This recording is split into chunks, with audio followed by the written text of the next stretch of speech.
live. Just wait for it to appear live. Just give me 2 seconds, Officer Goodwin. I do know what I'm doing today, I promise. Pardon? I don't really. Okay, hold on 2 seconds. We are live. We should be live. Good morning, everybody. I do apologize for running a couple of minutes behind, 5 minutes behind in actual fact. I think the blame's going to land with me on this one.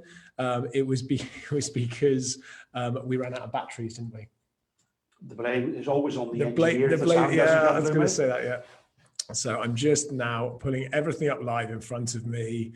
I'm on holiday this week. I'm on a paternity leave this week because I've got a new puppy. So I'm all out of sorts. Everything is all over the place. I've come in this morning and I've suddenly remembered that we've got to do this live. And yeah, we're here. Okay, let me just get everything ready for you, Officer G. I'm ready when you are, sir. Good, there we are. People should be able to hear us, hopefully. And as we start, I'm going to just cross-feed these posts over to the other pages because there is also a technical problem with Facebook today. So I'm going to be on the phone to Mark later on this afternoon, demanding answers. But hopefully everybody should be able to hear us. I'm just going to make sure somebody can hear us. If you can just give us a thumbs up, someone, just let us know that we're all good. Clarity of sound and picture. Give them a wave, Officer Goodwin. Hey, guys. And he's down in Shepton Mallet today. Good, they can hear us. Right, today we are going to come firing out of the blocks. We are doing young offenders today, aren't we? So we certainly are, yeah. I've probably put that forward in the wrong way. We're going to be discussing young offenders, which is how you started your career, wasn't it? It did, yes. I first started off in the Borstal system. We'll talk a little bit about that. Well, should we start there? I'm going to play around with the technology a little bit in the background. So I kind of need to get into that. So do you want to just give us a quick rundown of, we've obviously heard about how you joined the prison service. We spoke, I think, about that last week and the week before. But what it was like going into your very first prison, which was a Borstal. Yeah, that was the first prison after training. I actually spent a month in a adult prison, but they send you in civilians to take notes. Because you started at Gloucester, didn't you? I did, yes, at Gloucester Prison, yeah. Because I'm going to give people, I'm going to interrupt you very quickly. I am going to do the tech, but I'm going to interrupt you very quickly because I'm sure this is something. It's definitely the Officer Goodwin show.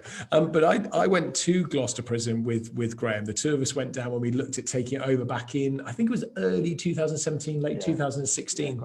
And I remember walking around it with the company that owned it and with Graham, and Graham kept pointing out all these different things, pointing out the snakes above the prison cells and the landings and where they were there, and then the English rose and how it was to represent the good over the crown, evil. The good over evil. Yeah, and all those kind of things. But what was really, I'd say interesting, what was really quite taking for me, what sort of took me aback was how emotional you got wandering around this jail, partly because the condition of it was so bad, wasn't it? I know when we took over Shrewsbury, it wasn't clean, but the condition was physically good. Compared to Shrewsbury, but Gloucester deteriorated quite quickly. Gloucester as an actual building itself is getting quite dangerous now. The landings are obviously quite wobbly and parts are obviously unsafe. Whereas Shrewsbury was just dirty and just needed cleaning. And I can remember you being quite upset. Memories of I was only there for 1 month, and you're usually in civilian clothes.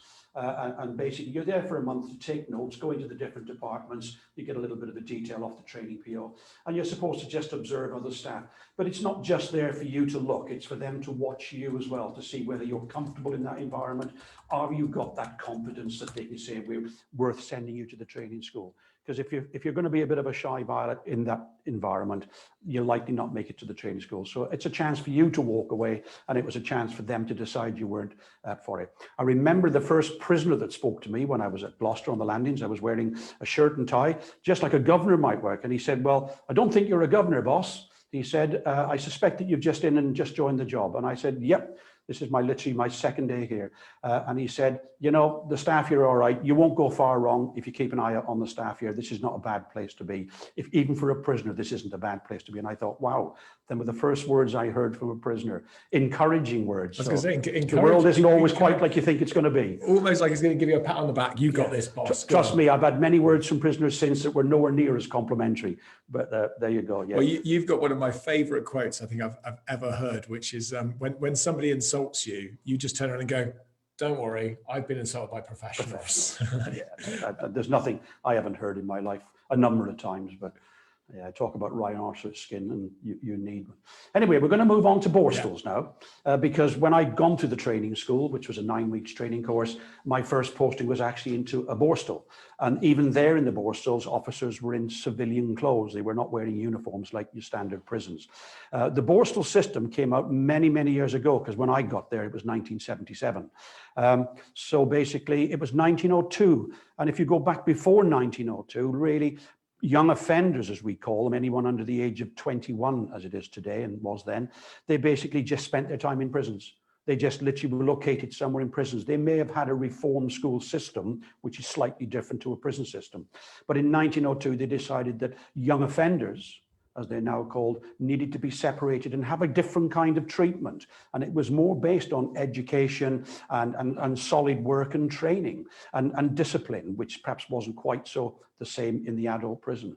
So they literally took a bunch of boys from the London prisons and literally marched them all the way down to a place called Borstal. It's a little village down not far from Rochester in Kent. And they literally took an old building over, and that's where the term Borstal training come from. So there's an actual place called Borstal. Those boys in there, not only did they go in there and tidy that place up, they actually were partly made to actually build the newer bits that they built onto it over the years. And that was all part of their training, bricklaying and labouring and woodwork and all those things were. So it wasn't just a case of using cheap labour. It was a skill-based thing that they did. So yeah, Borstals, and they kept that terminology for every other young establishment, because they said, we'll pass this out throughout the whole country. After a few years of experimentation with it, they said, right, that will be a system across the country. So all across the country, they were either taking over old buildings and or building purpose-built ones for the Borstal system. I'm going to get an image, actually. I'm just waiting for it to come through from our team, and I'll put it up. But it was a fascinating build. It's huge, isn't it? So I'll wait for that to come up, and I'll put up. Now, they decided that they needed a sentence that was based on training, discipline, hygiene, all those sort of basics that we think are good places to start. And they wanted to do it on what they call the carrot and stick, really. So they created the sentence. The Borstal training sentence is actually a minimum of 6 years in a Borstal, up to 2 years long. And the idea behind that was, if you're really good, get your head down, do what you're required to do, and get some benefit from all that, you've got a chance of being released somewhere near the earliest date. The average date for prisoners was between 9 and 10 months. So they basically give them, when they first come to the door, a target date. And they said, your target date is 40 weeks. So in 40 weeks' time, if everything's done right, you've got a good chance of getting released. If not, they could keep you for much, much, much longer. And it was a good incentive. I don't remember many Borstal boys when I was working there being held over right the way through to the end of their sentence. Yes, there would always be 1 and 2. There would always be 1 or 2. So generally the incentive, and peer pressure on that incentive as well, it worked. I actually think it was actually a good sentence, in the sense that a prisoner could get out exceptionally after about 6 or 7 months. Averagely on 9 to 10 months, and 1 or 2 might be pushing over right up to the 18 months or longer. Now, they also opened then a thing called the open and closed system. So you've got an open Borstal on the one hand and a closed Borstal. And the idea behind that was they sort of recognized that there would be young offenders that are first timers, not serious crimes, but those ones that were just bringing them into the prison system. And so they put them into the open Borstal system. And then you got the closed Borstal. That's actually a picture that you had up there of Borstal itself. I'm doing it. No one else can see it other than you. Right, so you they're coming in a minute. Yeah, they're getting there. So yeah, they had the open Borstal system, where it was relatively much more relaxed than it would be in a closed Borstal. So in the closed Borstals, you can expect some pretty strict discipline. However, that picture that you're looking at there is Hewell Grange. It was obviously a mansion that somebody owned privately. It was taken over by the Americans during the Second World War and become a Borstal by the time I got there. That picture you see there now, that's actually Borstal itself. Now that's relatively more modern than the picture of the other side of the building, because it was a much older building. That's 1908. I've got it. That's So 1908. I'm there on the technology now. I'm coming into this Right, here we 14 go. minutes late, but I'm here. Right, let's go. When I first walked it, the very first day I walked into Hewell Grange, I walked right along that road, round the circle, and I went into those big main gates, and that was my introduction to the Borstal system. Now sorry, Officer Goodwin. I can see people are now going to literally, they're going to go crazy, because I've already seen lots of people saying that they should bring back the Borstal system. Lots of people agreeing with that. We're obviously going to have a conversation about that shortly. Yeah. But that building, I can see that's obviously deteriorated to a degree in some of the windows and stuff. But that building is magnificent, isn't it? It's fantastic. And from the other side with the sunken gardens and the fountains and the archery lawn, I've got that. I can they show were you absolutely an amazing building that was. Now, the thing is, because it was more open, I mean, that sits on a 450-acre estate, and there was a lake. And so really in the summer, one of my jobs would be to take Borstal boys out in the evening to play cricket or to play football or to go for a run around the lake, just in, say, small groups of 15 or 20 Borstal boys. And they would also work the grounds. We had a farm on there as well. So we'd be waking some prisoners up at 6 o'clock in the morning to go up to the piggery, because we ran a piggery farm up there as well. There were potato fields and mangos and carrot fields all built around there that Borstal boys were involved in managing and creating. There was a market garden about 1.5 miles away, where they literally grew all the other vegetables like tomatoes, lettuces, beans and peas in a walled garden, because the prison service serviced itself with all its food. So literally all the food that was made there would be distributed across X amount of prisons, and other prisons were doing the same way. So it was a self-sufficient system. You're kind of selling this to me almost as like a holiday or a way of life. Well, I suppose it was for the Borstal boys at the end of the day. Were they locked in? Did these doors have no, locks an open Borstal is literally like an open prison today. They're there on their own trust. Yes, we had a few absconders. It'd be foolish to tell you otherwise. There would be 1 or 2 absconders for different reasons. They just didn't like it. They wanted to go home. Remember, they weren't on the end of a telephone all the time then either. There were no such things. TV was something that we showed them in a big room as a group. They didn't have individual TVs. They were allowed a little radio. But in there, particularly in open Borstals, they were in a dormitory system. So there would be about 10 to 12 Borstal boys in a dormitory up on the top floor, and there were about 9 or 10 dormitories up there, a bit more, perhaps 12, and they all come from particular areas. So we were putting boys into the area that they came from. So you might have an area from Handsworth, you may have an area from Solihull, you may have them from Edgbaston. So they basically were separated around the place, because it was mostly from the Midlands that these lads came. Yeah. Mostly. We took them out of Glenparva. They were first sentenced, went to Glenparva, which was a closed young offenders establishment, and we put them in a minibus. They weren't handcuffed because they were open class prisoners, and bring them down to there. And as far as the training goes there, people might think, oh, that's easy, because they tend to think about the kind of things the way we are today. It was really quite strict. Well, it was very strict. Prisoners in the morning had to get up and go out on parade to make sure they shaved, if they were, of course, people that shaved at that age, and make sure their hands were clean, make sure they were dressed properly, appropriately dressed for work with the appropriate shoes on. They weren't allowed to come in their pumps or their slippers. They had to come with their working boots on if they were going to work, with their bribs and bases. All those things were going on. Then we'd have a parade, then we'd sort of dismiss them, and they'd all go to their different places of work. Some were going to education. Some were going off to the painting and decorator shops. Some were going with other tradesmen. Some were going out onto the yards and gardens. I ran that for a while, where we go around and keeping the gardens property. And there's a housing estate for prison officers with about 50 houses not far behind those trees that you can see.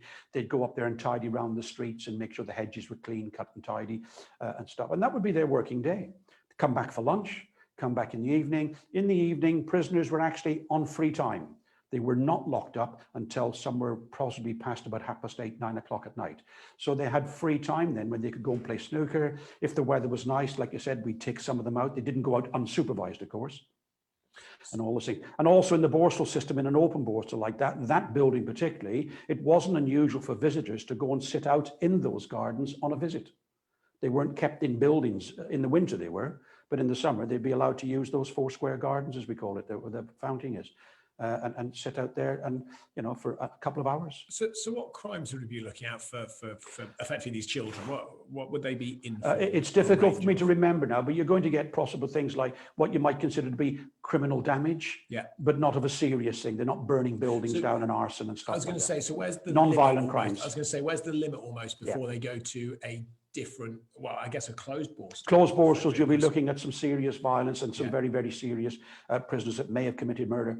Prisoners that could be violent and or other serious crimes like robbery, armed robbery, and injury to people in the course. So open borstals were really, they were what you call not a risk to the public if they got out, but they might have been a risk to committing other crimes of a similar nature. And do you think these lads, as they would have been, because obviously it was a male borstal, but assuming they were separated since 1921? Yeah, there was complete separation of males and females in those days. So would you say that these lads would have been rehabilitated in the sense that they wouldn't have gone on to commit more crime, generally speaking? I got the impression, and it's really hard to find out the figures, but I don't think the return rate for open borstals perhaps was quite as high as it might have been in closed borstals because of the nature of their offences. Remember, they were aged from 17 to 21 in the borstal system. So yeah, there were. In actual fact, I think I was telling you this about 9 or 10 months ago. I was in my attic clearing out and I found a letter, and that letter was dated 1978. And I opened it up and I realized it was a letter from a Borstal boy who'd got out of prison. And he was basically just writing to tell me, probably about 12 or 18 months after, that he'd got out of prison and he was doing well. He'd settled down, he'd got a girlfriend, he'd got a job, and it was his one and only time and all that. And basically I thought, hey, that's nice, because you don't get those kind of feedback very rarely when you work in the prison system. It's not a job you come to expect to get feedback. I'd say that must be quite nice, quite a good feeling. Yeah, it was. For me to find it after all those years, I'm talking about 30 odd years. So I hope that that man, because we would have been not far around the same age, he was probably 20, 21. Yeah. I was only 24 when I joined the service. So he's going to be I hope he's in his 60s and happy and settled down and lived a good life. I really do. Yeah, and it must have meant something for you, obviously, because you get the letter. Yeah, Any prisoner that gets up and doesn't come to prison is a result, isn't it? Because that means the public are safe. Absolutely. And crime goes down and people feel more secure. Of course it does. And you've got more people all investing into the greater good, if you will, investing into society. Yeah. This does remind me, I must admit, looking at this now, it looks like a PGL style of place that you would stay, and some of the activities you described feels like almost a PGL holiday to a degree. Yeah. Well, it's actually an adult open prison now. Yeah. Because as I move on from the Borstal system, which we'll do now, the Borstal system existed right the way from 1902 up till 1981 and 1982. And the government of the day decided that the Borstal system was no good. Now, there were some problems in the Borstal system that may have fed into that change.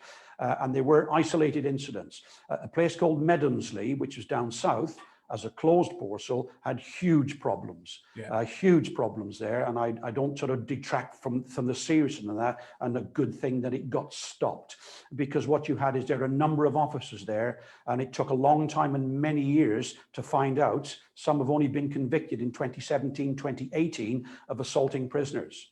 Now, two of those staff, one was a chef, I believe, and the other one worked on the garden party. I don't know whether they were officers or civilians, it matters not really, were actually guilty of offences against boys when I'm talking about interfering with boys. Yeah. And one of them was doing it consistently for 10 years and got moved to another establishment and never got, even though there was many suspicions by staff.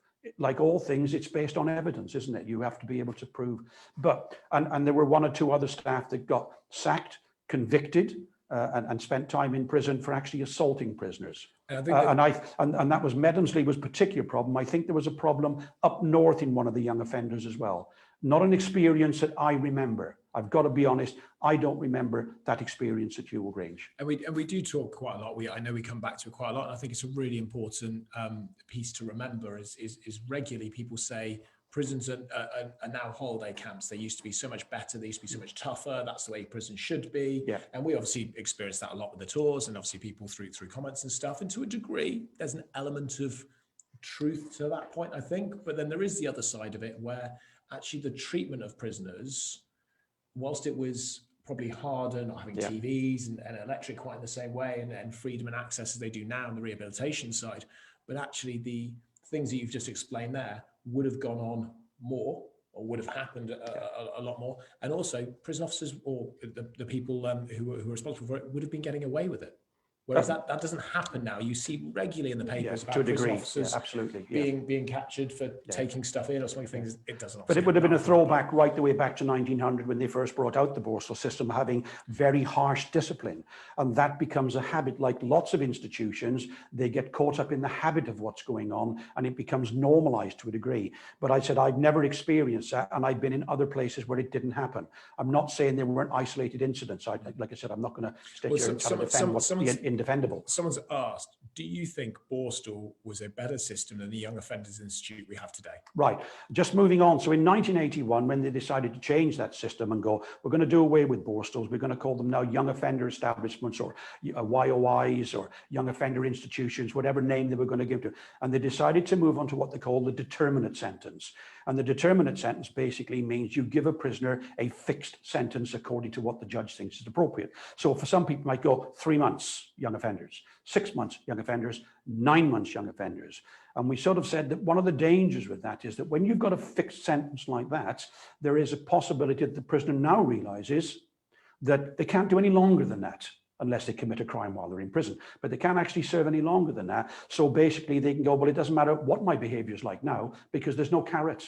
There's no incentive for me to get my head down and do anything. Why? Because you're going to have to let me out. I'm not saying that's true of all cases, but I think it wasn't beneficial personally. And then not long after that, the government realized that wasn't working. So they brought out a thing called the short, sharp shock. And that means they put many young offenders into systems. And the idea was to give them just 3 months. And they tried to run it on a military style. There was a documentary on TV some years ago, bitchly, where they marched prisoners around all the time. And the staff there were sort of like, when you think ex-office guards standing there with their heads up and shouting and bawling at prisoners into their face. They took that idea from the American system.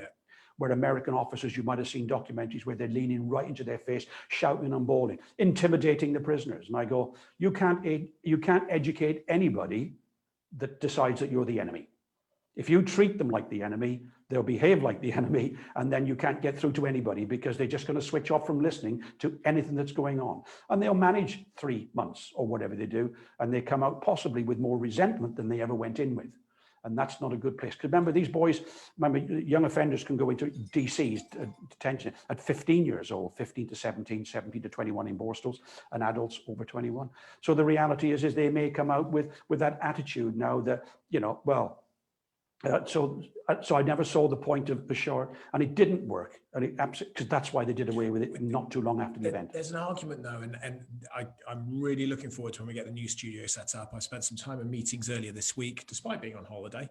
I'd just like to throw that in there. So, a real margin. But I was looking at the new studio that we're setting up, and I'm really looking forward to getting people like Jerry Hendry, who's the ex-prison governor from Shrewsbury, the last prison governor at Shrewsbury, in to have a discussion and stuff, because he said to me once that he really believed in the idea, and I want to get this right and not misquote him, that the idea of bringing people in for a short, sharp shock, but he was saying that prisoners should come in for a maximum of 7 days, adult prisons, for small crimes, obviously. You don't get 7 days for murders. First time. But yeah, first time, because he said it's a short enough period of time that you are scared, you are worried, you don't know what's going to happen, you don't know what the environment is. It's very nervy, it's very worrying. But after 7 days, you start to get into the system, you start to get into the routine, you realize that actually maybe prison isn't all that difficult if you keep your head down. It's a routine, as we've spoken about.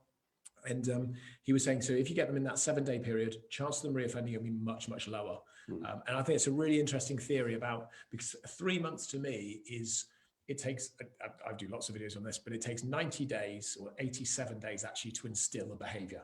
So if you want to instill any kind of routine or behavior, it takes 87 consistent days to instill that. So if you're doing 3 months, that's 90 days, you are going to instill a behavior that goes, actually, this isn't too bad. It's too long. It's really quite complicated. You have to bear in mind there are some young men that do some horrific crimes and are extremely violent, and they get involved in gangs way much younger than they used to, where a longer period in prison is appropriate, if not for rehabilitation, to protect the public outside. There's 3 angles to any sentence, isn't there? You're going to lock them up because you want to protect the public, because they won't stop if you don't. You want it to be a deterrent to others, hopefully that they see what happens and may desist, they may not. And basically you're hoping to do a bit of rehabilitation while you've got the prisoner there for that relatively length of time. Remember, it works for some, it doesn't work for others. It's as simple as that. Who knows, you might say, well, perhaps prevention is always better than crime, and it is. Yeah.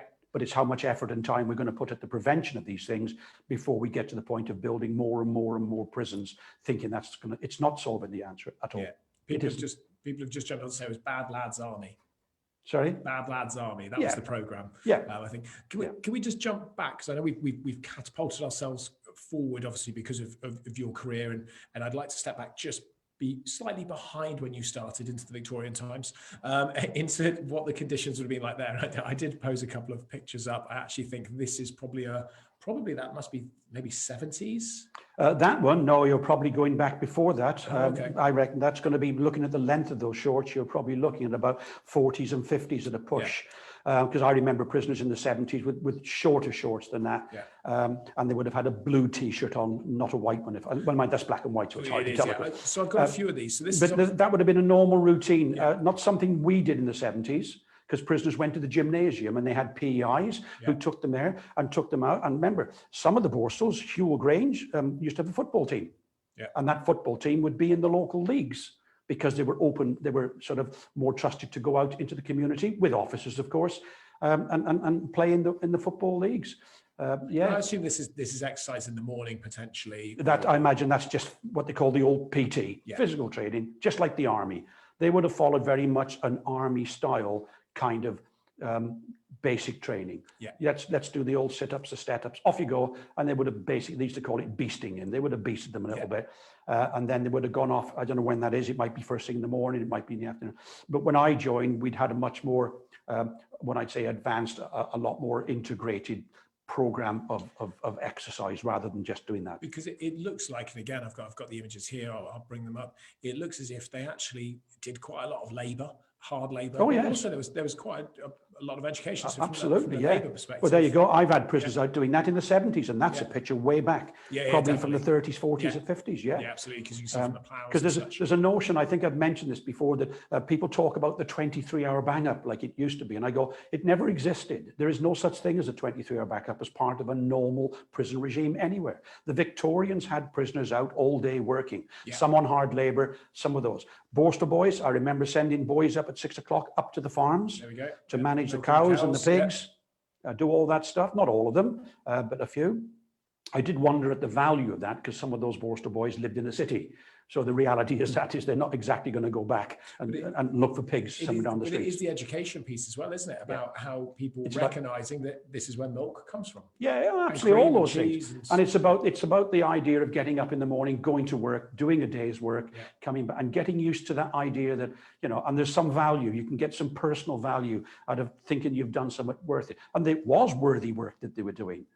All that stuff that they were doing basically was feeding the whole prison system, many of those places around the country. So there's a real value in that as well. Remember, we had education. I think a lot of people forget, that looks like it's a bit of a trade shop on sewing machines. But you have to remember, in those days, sewing machine workshops would have been very common in this country. They're not now. We source our most of our clothes from what you call the low economy countries these days. Yeah, China, Malaysia. Basically, obviously, I think compared to us, it's cheap labor. We stopped doing the sewing of mailbags in the, I think it was late 80s. We did it here for quite a while. Mailbags, prisoners' clothes, and I don't even know if we still make. Well, there may be a couple of places in the jail, prison system, that actually still manufacture prison clothes. It was different for a while, though, wasn't it? And I still can't decide myself whether, as a business owner and somebody that obviously runs an attraction, somebody that gets to see the other side of the prison from working with people like yourself and Keith and Mick and Morris and such like that, as to whether this is a good thing or not. But it used to be that as a business, you could commission the prison service to do work on your behalf. So, for example, if you were a DIY store, you needed to pack different items, nuts and bolts. Yeah. If you needed clothing made, you could outsource it to Yeah. the prison system rather than another country. That's or another. part of the problem with that is when they thought of these sizes. If you go back to a time when unions were much more involved and powerful and political than they are now, they said, but all you're doing is using prisoners now as cheap labor to provide a big profit for someone that's going to be selling these clothes on the open market. And now when they're doing it, my members won't be doing that work, making a living, looking after their family. So that really was a real difficult time. And most of the stuff they did was prison-based stuff.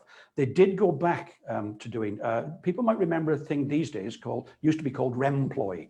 Remploy was a national government organization that employed people that were disabled to a point where they might struggle to work in the normal environment. So it was a place they could go, be capable, earn a decent wage or a reasonable wage, also have contact with other people and have a value in their lives. The government decided that wasn't going to be the way it would operate. And a lot of that work that they were doing came into prisons. I always disagree with it because I said basically what you've done is just taken jobs off people and left them to find their way in the world when it was going to be very difficult for them. It's a really hard one. I've got a couple of... Because it is cheap labor, whatever you call it, it's cheap labor. And it's the way the American run their system, but I've got a couple of really good examples from businesses that I've owned and I've worked in where we've had to outsource stuff to other countries because we couldn't get the labor cheap enough in the UK. And there's an argument to be said, well, actually, it's about, maybe I think what we should do, and maybe this is going to be next week's episode, we should do an episode dedicated to education and work. Education, because those are the two things that prisons have to do. Well, I'll cover education because we're talking about young offenders briefly.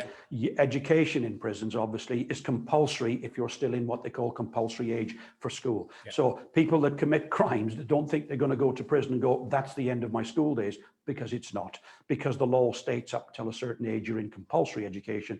Those prisoners, if they're 16, 17, well, remember we do start at 15 with some young offenders, they're going to have to still go and look for their GCSEs and possibly A levels if it's possible to encourage them.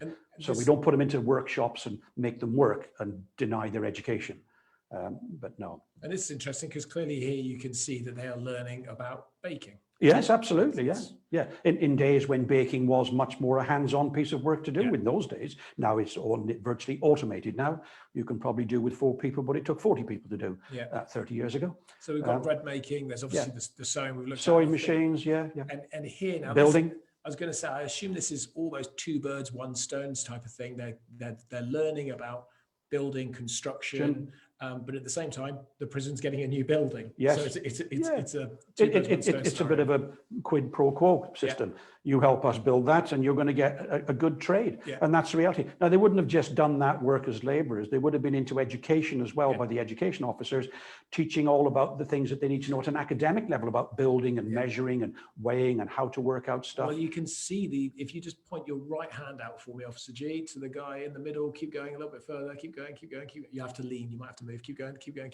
There, right there. Yeah, ma'am, over there. Yeah, that's the person that's actually teaching them how to do it. You can see different clothing. That's the lecturer, the instructor, if you will.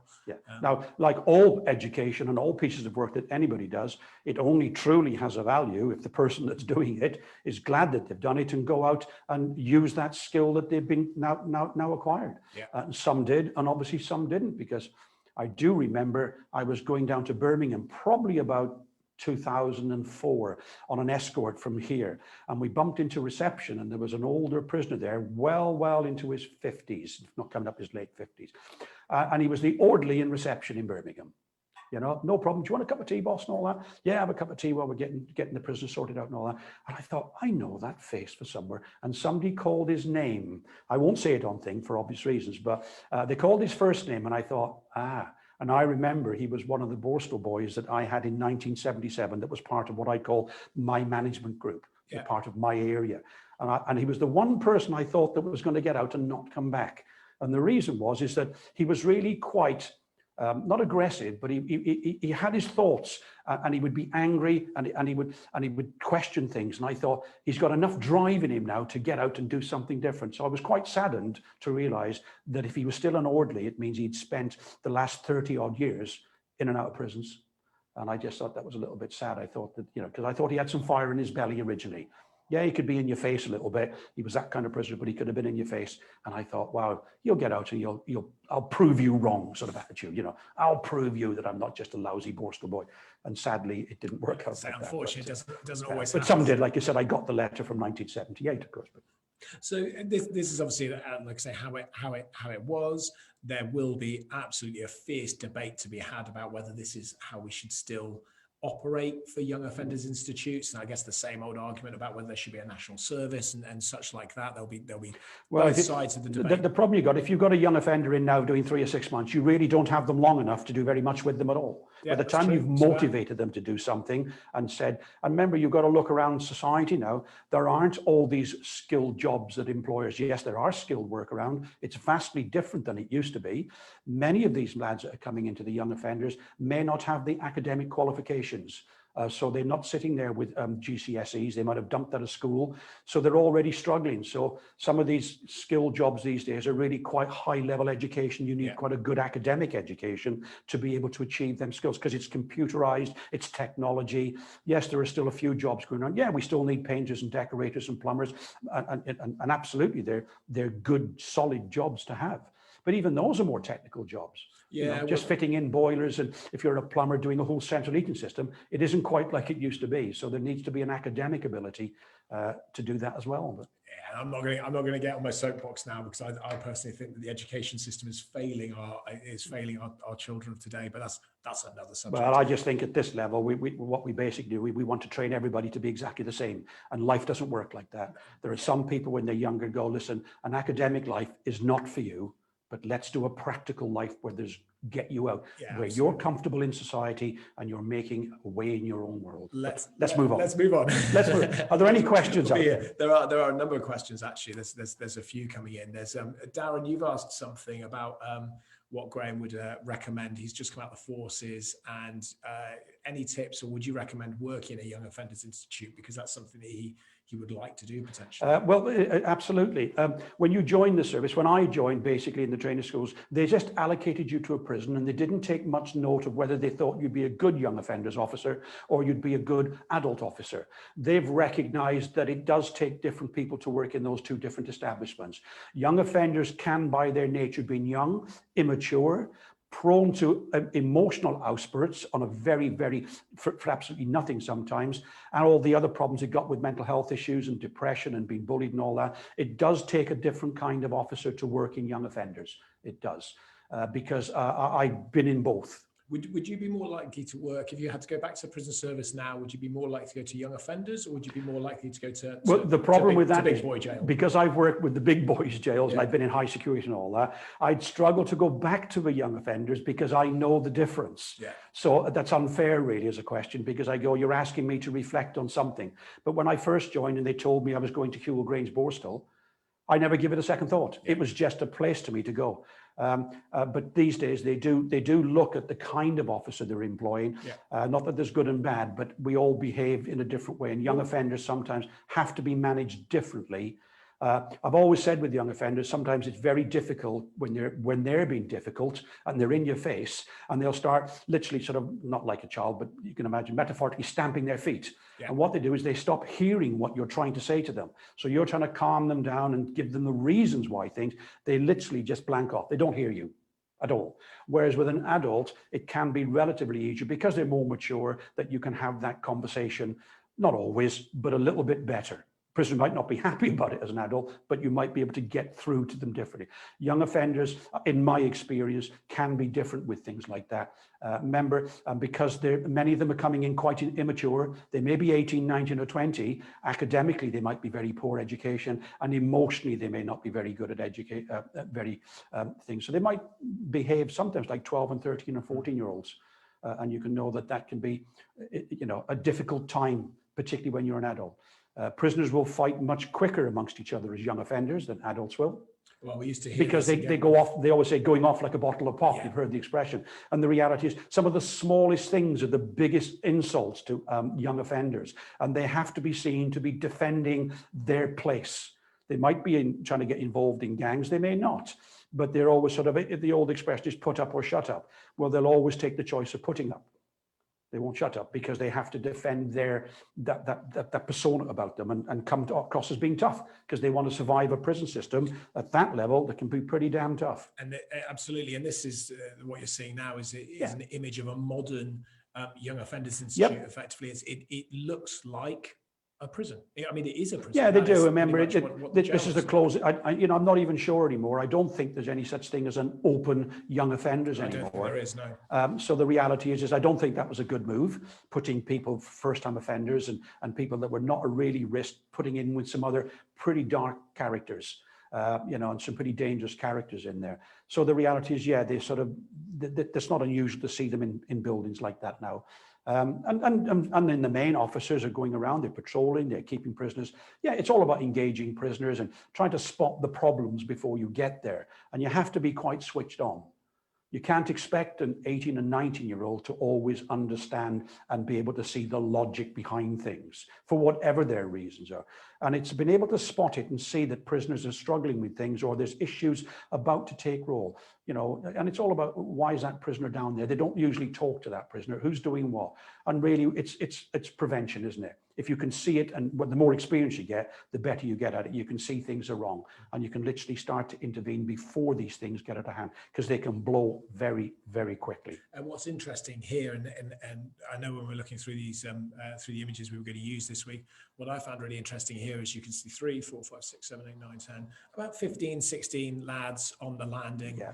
There is one prison officer tucked away just up on the top of the landing. If you just point your finger just up to your right hand side, Graham, you can just see them up. So you can't even see them up. I can't see him from there. Up. It's just literally the right hand side of your head. You can just see the white. No, come closer to you. This is like he's there somewhere, guys. It's literally, you can just see just the right hand side of your head. You can see the white shirt on the top landing. Yeah. Oh, he's on the twos. Yeah. So you can see this, and that's fine. You can see him he's literally just to the side of my head through the rails. Yeah. So you've got a vantage point, obviously. You can see what's happening on one side of the wing. You can't see underneath you, so you wouldn't be able to see the guys at the back. No. But you can't respond very quickly, and you're not. I guess that's where the concept of turnkeys is, because you'd look at that prison officer and go, well, all they're going to do is bang them up, unlock them, and prison's nothing. They haven't been like that for many years. Now the reality, there may be officers somewhere underneath this camera. They might have moved out the way to take that. They're taking the photo. They might be taking the photograph, of course, and all that. But the reality is, even if you're standing this distance away, you see that snooker table there. That could go wrong very, very quickly. Yeah. And a lot of damage can be done before. Now you see the 3 guys. And I'm not making any suggestions here. The 3 guys on the left. They're looking at that snooker table, probably because they're waiting for their turn. Yeah. So you may find that those 4 on that table might decide that they ain't coming on that table. I'm going to stay here as long as I like. So that's other things that officers be careful of, about making sure that when you've got your name up, okay, lads, if you've done now, move off. It's somebody else's turn, about sharing it out. Because there are the bullies and the intimidators there that will stay on that table as long as they can. And those other 3 might stand there. They may not have, or they might go up there and say, you need to get off. So you can see how things can go wrong very quickly, all over a game of a pool, as it is there, a little game of snooker. But so we're getting towards the end, and we'll go a couple of minutes over because we started a couple of minutes late. But let's just take a very quick look inside a young offender's cell, just so we can get a feel. Yeah. It's, again, very, very similar to Big Boy Jail, as we call it, or to relatively comfortable from the austere times that I remember. They wouldn't have had all these continental quilts and curtains on their windows. Wouldn't have happened. I can't. Is that a 2-man cell? It is, yeah. I thought it was, because he's sitting on the bed at the top. Isn't he? Exactly the same beds as we've got. It's a bunk bed system. Exactly the same beds that we've got at Shrewsbury. Not all prisons would have bunk beds. Yeah. Not all. You will have some prisons that would be in single cell accommodation. And it's the little bits just down on your left hand side, Officer Goodwin. That's your right. That's my left. I can see there's washing powder. There's a box of Daz down there. There's an air freshener up by the window. There's tea, coffee mugs. There's an alarm clock. And they'll have their personal photographs around the place and their personal letters and stuff like that. Absolutely, it's. Like you said, cells are all different, single cells, double cells. I'm not sure if they use the dormitory system anymore because of the possible inherent problems inside dormitories when there's no one in there during the night, as you can imagine. But yeah, it's a standard cell for an adult as much as it is for a young offenders, to be honest with you. And that's quite a basic cell, but it looks like it's sort of not in occupation. Yeah. That's a cell that's just been waiting for somebody to come and take that cell space up. And I think that's a mixture cell, actually. I think that's predominantly, I reckon that's one that's been dressed, because that to me looks more like a constant watch. Yeah. style of cell, and there wouldn't normally be a TV in there potentially because of the way it's all. One of the difficult things with young offenders as well, remember, is that many of them, if they're living at home, some may be living on the street, but they're living at home, they may be not quite as, like many teenagers, their bedrooms are a mess. Their hygiene might be suspect. They're not sort of a shower every day isn't something they might have thought about, and all those kind of things. And the reality is it should be part of prison life too. And it used to be when I first came into the system, we inspected a Borstal boys' dormitory. I can guarantee you at least 3 times a week. I would do it a couple of times on an ad hoc basis, and then the governor would come around on a Sunday. All their clothes had to be boxed up in their locker. Their knife, fork, and spoon, and their soap had to be laid out a particular way on a square towel on the bed, which must be made or boxed up. It depends on where you were. DCs used to make them box it up, and that was, their floors had to be cleaned and polished. They weren't allowed just to. There was no rubbish there. It was all done. Whether that still happens, I'd like to think it still happens today. I don't know. That room to me looks rather casual from something that I'd have said that I'm not. But it's where it is. And I'm not worse in the prison service, so I'm kind of taking I'm not there to judge as a bit of a best guess. And I would need to check this with somebody that still works there. But I would imagine that the trouble is, because it is very different. So if we go back to what we were saying about the routine and how it was very different, there's still a routine in the Young Offenders Institute. It's just it's a different routine. And I would imagine it's very hard now to enforce it, to go back. And to get into almost a debate or an argument with a prisoner to say, make your bed. I don't know whether they run the same system. I don't believe they do, because they've changed from the Borstal to the determinate sentence. But I do know that when I was in the Borstal system, and this would be common, you ended up having juniors and seniors. So after X amount of time in the prison, if you were behaved and you got marked up and you become a senior, which basically means you got more privileges, you might got more pay, you got more time out, you got all the usual things that working hard will bring you. And they used to wear different color coats. And the prisoners would wear this little sort of jacket. And when they come down for meals, it would have to be zipped up. They would have to have a shirt and tie on. They weren't, and same for the visit, they weren't allowed to be walking around in t-shirts. They didn't have the tracksuits like you see today. I'm not a big fan. And the little blue t-shirts, prisoners would not be walking around a Borstal dressed like that. They would have had literally jeans, yes, proper shoes on. Training shoes weren't a real thing in the 70s as they are today, and they would have had a shirt on, or at least a jumper, a grey jumper, and been a lot different. So the sort of standard of clothing has changed. It's a lot more casual about what they wear today than it used to be. And prisoners, when they collected their meals, they were, if they'd come down in their slippers, they'd be sent straight back up before they collected their meal. Really interesting you just said that, because I'm looking at this, I'm looking at the image now, and you can see a combination between shoes, trainers, and the guy that's about to take his shot on the pool table, you're just about to lean into, he is wearing a pair of slip-ons, or he's wearing a pair of what look like probably flip-flops, because I know they get flip-flops in prison. And it's such a difference. I'm kind of looking at that, because I'm not a great believer in school uniform. For various reasons. But I kind of wonder whether in this sort of environment, whether that almost military approach of, you have to wear this, you have to dress like this, you have to do this, you have to make your bed, whether that's a good approach or not. Well, you have to look at I can't quite see that photo, but if he's wearing flip-flops, even in Shrewsbury prison up until the day we closed, we didn't let prisoners walk around landing with flip-flops. And it's got nothing to do with just being a disciplinarian and making them do. It's to do with health and safety. Because if somebody tramples all over their feet, or something drops on their foot and they get injured, they're less likely to be able to say, well, I'm making a claim because you were at fault. You go, no, you're walking around it. And if there's an emergency in a prison where you've got to move prisoners out very quickly because of a fire or explosion, you name it, they're going to be at a disadvantage. Going up and down the stairs, if they're having to run downstairs in flip-flops, if they trip, people trip over them, people get injured. So it was all about health and safety. So right up until the day we closed, adult jails, young offenders, prisoners never walk around in flip-flops like that. They wouldn't come out of this. But they do have them. And they got used to it. They have them in their cells, don't they? Yeah, they can have flip-flops and slippers in their cells. They can use them when they're in the showers. There's not a point with that. But different prisons operate differently, and we've all that's it's meant to be a standardized rule, but it isn't a standardized rule, where different prisons start to become more relaxed or more disciplined at the end of the day. And it obviously comes down to resourcing as well. Let me get the last couple of questions, and then we really must finish. So Tim, you may have to just explain to me what he's asked. What did Officer G think of DC? I assume he's detention centre. They were named for detention centre. They were actually exclusively used for 15 to 17-year-olds. because they considered Borstal wasn't suitable. That regime was actually much, much stricter. Now, I've never worked in a DC, but I have been to them to help out on the odd day. And the regime in the DC was much stricter than it is in the Borstal system. And they literally would be having their beds boxed every day. And it was a much, I'd say, a harsher regime. But I've never experienced it as an officer more than probably for a few hours dropping people off and seeing the system. I'm not sure that it was a great system because I don't know much about it. I really, really can't tell, but thanks for it is a good question, but I personally think it was probably, and many people said this, prisoners have said this to me, and officers have said DC was hard. Yeah. It was really, really hard. Whether that's because they were 15, 16 and 17 and needed more discipline because they were even less likely to be able to reason with them. So you just instill the discipline right up front in the hope that they don't end up in the Borstal system when they're 17. Yeah. But yeah. And Darren's asked, what's the age for Young Offenders Institute? So starting point, end point. Now, it's probably a good place to finish, or even a good place to start, is you'd be looking at detention centres for right. 15, 16, 17, is that what you're saying? Well, in law, anyone that's 10 years old and older can be detained depending. Now, when you think of the cases of Jamie Bolger, two boys, they were 10 years old, they'll go to some kind of secure, they used to call them things like approved schools years ago, but they're going to go to some kind of, and it's not run by the prison service.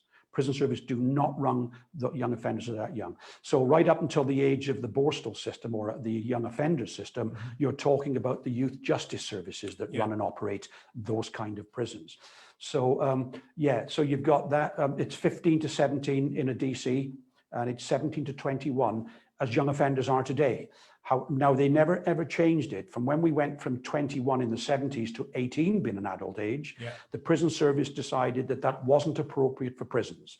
So they basically said, we still think that 18 is too young to be in an adult jail. And it stands like that today. So 21 prisoners, if you're 21 or under, you can still be sent, you will be sent to a young offenders establishment. The government have recently said something about bringing the age down to 18. And making 18-year-olds obviously part of the normal adult system.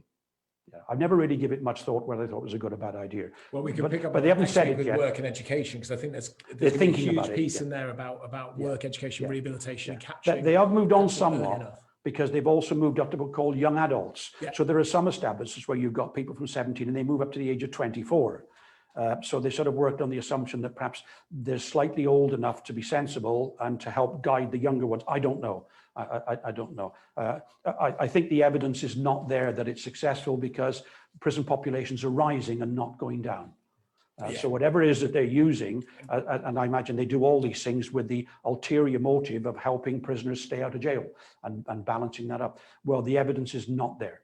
It is not there at all. Young offenders are coming back to prison probably more than they've ever done before. I was saying reoffending rates are higher as well. They are. Yeah. Let's pick that up on next week, because I think some of that very much comes down to work, education, and there's some fantastic education programs we'll be able to talk about next week. The work that Timpsons do. We'll be able to talk about some of the stuff that happened here with National Rail, as it was, Network Rail now.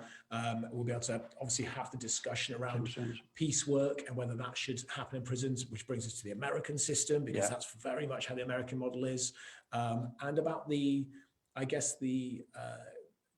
concept, or what currently happens, where prisoners, convicted prisoners, have to work or do education, and if they don't, then what happens to them? There's certain rules about, there's certain people that requirements about prisoners that have to work and those that don't.